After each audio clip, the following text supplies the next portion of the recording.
Good morning friends. आज आपली एक न्यू कन्सेप्ट आहे ती म्हणजे इन्सॉल्वन्सी. आता इन्सॉल्वन्सी हा पण शब्द काही नवीन नाहीये. 11th ला आपण टर्मिनॉलॉजी शिकत असताना त्यामध्ये एक टर्मिनॉलॉजी होती सॉल्वंट पर्सन अँड इन्सॉल्वंट पर्सन. तर सॉल्वंट पर्सन म्हणजे काय की जो स्वतःच लायबिलिटीज पेड करू शकतो त्याला म्हणायचं सॉल्वंट पर्सन, किंवा ज्याच्या ऍसेट्स अँड लायबिलिटीज सेम आहे त्या पर्सनला म्हणतो आपण सॉल्वंट पर्सन. आणि पुढची कन्सेप्ट आहे insolvent person. Insolvent person is a person who cannot pay his debts fully. That person is called as insolvent person. जो व्यक्ती स्वतःच देणं देऊ शकत नाही फुल्ली त्या पर्सनला म्हटलं जातं इन्सॉल्वंट पर्सन. फॉर एक्झाम्पल, समजा ऍसेट्स या जास्त आहे लायबिलिटी पेक्षा. ऍसेट्स या जास्त आहे लायबिलिटी पेक्षा. Assets are greater than liabilities. This person is called as solvent person. बरोबर आहे. म्हणजे तो स्वतःच्या लायबिलिटी पूर्णपणे देऊ शकतो.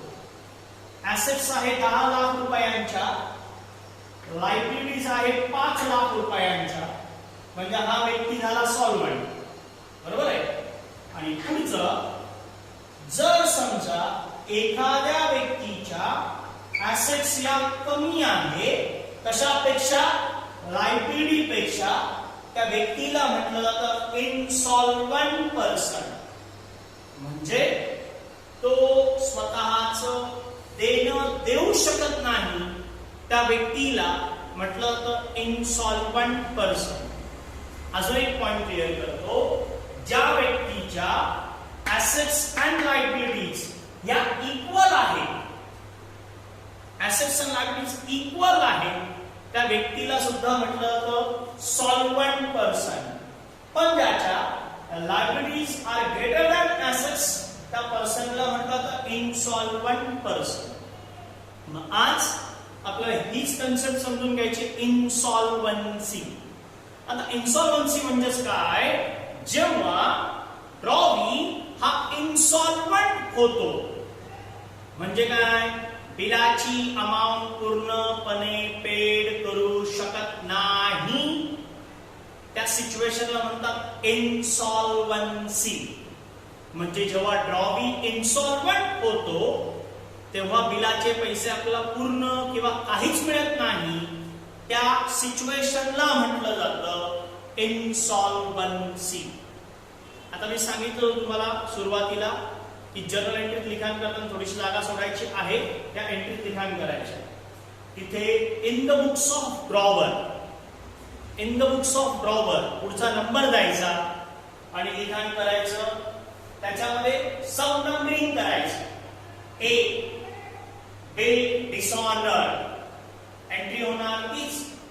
Robbie account debit to bill receivable account to holder account, म्हणजे ऑर लिहिले ते किंवा हे.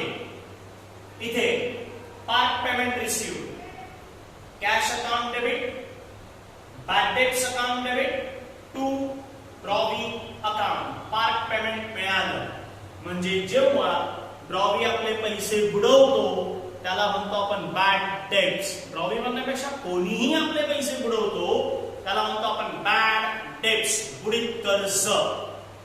In the books of Robbie सुद्धा 2 एंट्रीज येणार आहे. पहिली एंट्री तीच, बिल डिसऑनर. रॉबीच्या पुस्तकात बिल डिसऑनरची एकच एंट्री येते, ती म्हणजे bill receivable account. Bill payable यायला हवं. Bill payable account debit to drawer account. Bill payable account debit to drawer account. आणि इथे part payment made, part payment made entry होणार drawer account debit to cash account to deficiency account. जर आपले पैसे कोणी बुडवले त्याला म्हणायचं बॅड डेट्स. पण जर समजा आपण कोणाचे पैसे बुडवले त्याला म्हणायचं डेफिशियन्सी टू द डेफिशियन्सी. इथे ना टू डेफिशियन्सी अकाउंट. याचा अर्थ काय? जर ड्रॉविंग इन्सॉल्वंट झाला, जर कन्सेप्ट इन्सॉल्वन्सीची असेल तेव्हा कंपल्सरी 2 एंट्रीज केल्या जाणार. मी काय सांगतोय व्यवस्थित समजून घ्या. जर समजा ड्रॉविंग इन्सॉल्वंट झाला तेव्हा कंपल्सरी 2 एंट्रीज केल्या जातात. एक तर म्हणजे बिल डिसऑनर आणि दुसरं म्हणजे पार्ट पेमेंट मेड. पुन्हा सांगतोय, प्रत्येकाचं लक्ष असेल.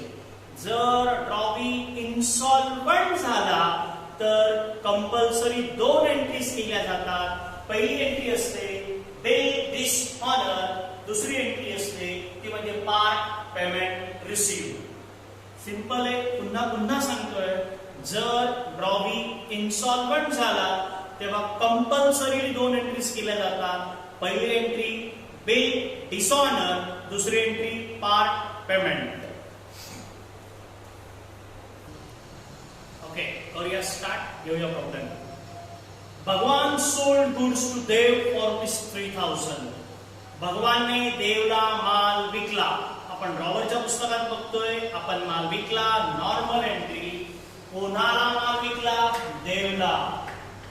देव account debit to sales account 3000.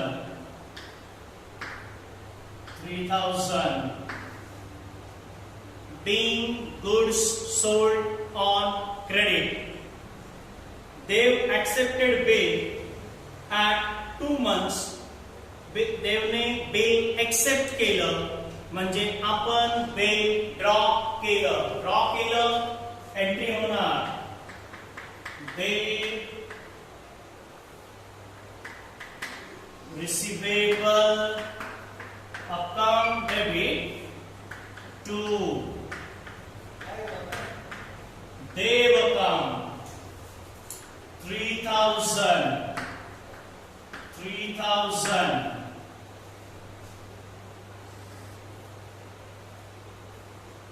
Narration. Being bill drawn for 2 months. पुढे which भगवान endorsed to ईश्वर. which भगवान endorsed to ईश्वर. जे बिल आपण ईश्वरला एंडॉर्स केलं. आपल्याकडनं बिल गेलं, गोज आउट, ईश्वरला मिळालं, डेबिट द रिसीवर. एंट्री होणार Ishwar account debit to bill receivable account 3000. Narration. Being bill endorsed. Next one. On due date of the bill, Ishwar informed Bhagwan that bill was dishonor and ₹20 paid as noting charges. Due date ला काय झालं? ईश्वरने आपल्याला inform केलं की bill हे dishonour झालं आणि noting charges ₹20 paid केले. म्हणजे काय झालं? एंडॉर्स केलेलं बिल डिसऑनर झालं. डिसऑनर झालं, नॉर्मल एंट्री होणार drawee account debit to holder account. Drawee आहे Dev, Dev account debit to Ishwar account. ईश्वरकडे बिल आहे. बिलाची अमाउंट आहे 3000 प्लस नोटिंग चार्जेस ऍड करायचे 3020. Simple narration. Being endorsed bill dishonor, including noting charges. पुढे काय म्हणताय बघा. Bhagavan then draw a new bill on Dev for the amount due, including noting charges and interest 130.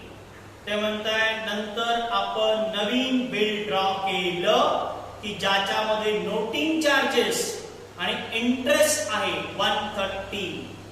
याचा अर्थ आपल्याला देवकडनं interest मिळणार आहे. मग एकदा की डिसऑनरची एंट्री पास केली, एकदा की कॅन्सलेशनची एंट्री पास केली की पहिली एंट्री असते इंटरेस्ट रिसिवेबल. ही पण कॉमन एंट्री आपली. देव account debit to interest account. या प्रॉब्लेम मध्ये जवळजवळ सगळे अमाउंट रेडीमेड दिलाय, कॅल्क्युलेशन नाहीये, फक्त अमाउंट प्रॉपरली लिखाण करायचे. Simple narration. Being interest receivable. आता ह्या प्रॉब्लेम मध्ये पार्ट पेमेंट नाहीये, म्हणजे कॅश मिळणार नाहीये, म्हणजे सर्व फुल अमाउंटचं काय असणार आहे, नवीन बिल असणार आहे. नवीन बिल ड्रॉ करतोय, बिल जरी नवीन असेल एंट्री मात्र तीच, ती म्हणजे बिल रिसिवेबल अकाउंट डेबिट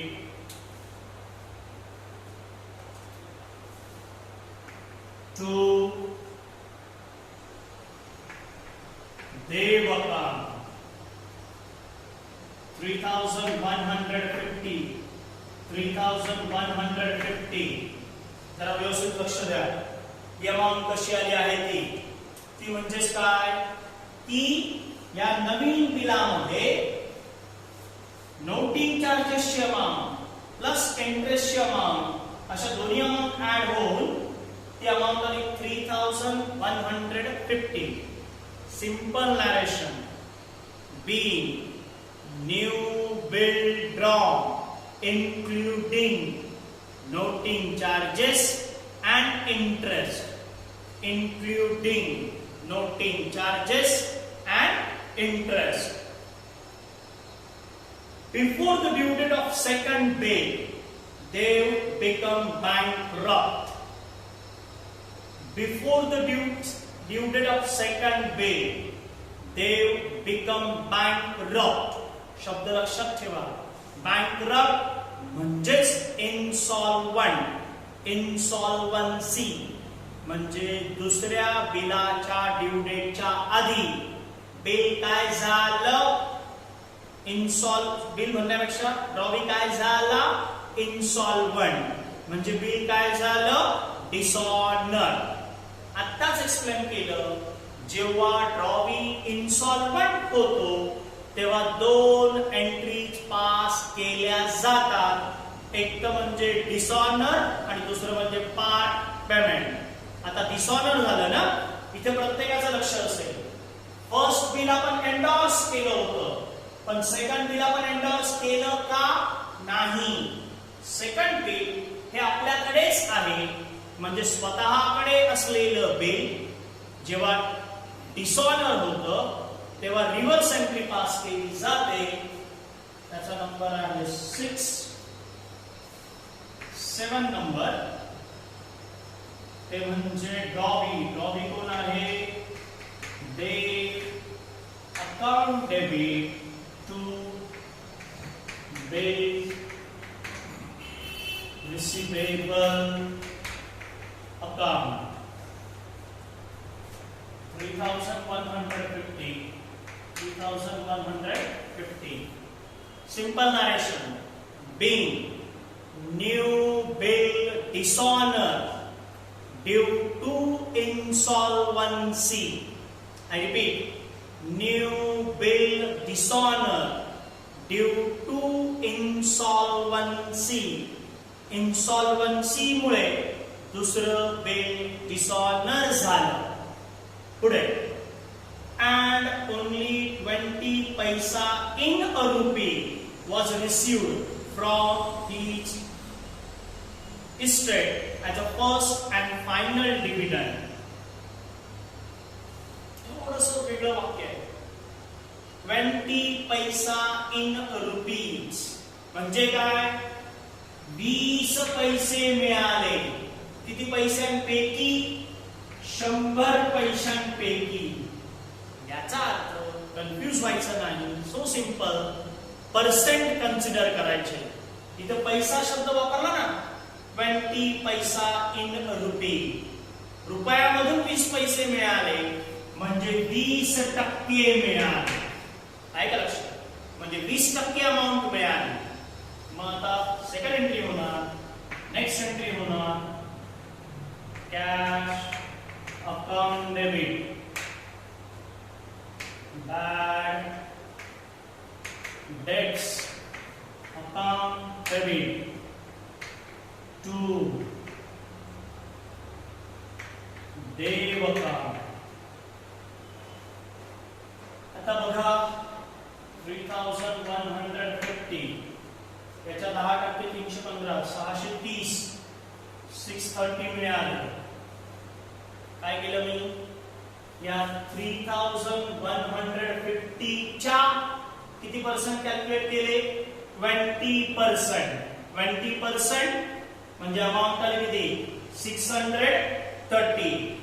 20% मिळाले म्हणजे उलट बोलायचं झालं 80% बुडाले.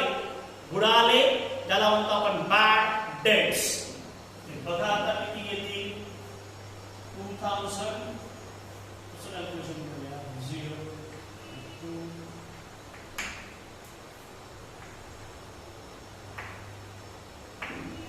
2 2520 म्हणजे काय काम केलं?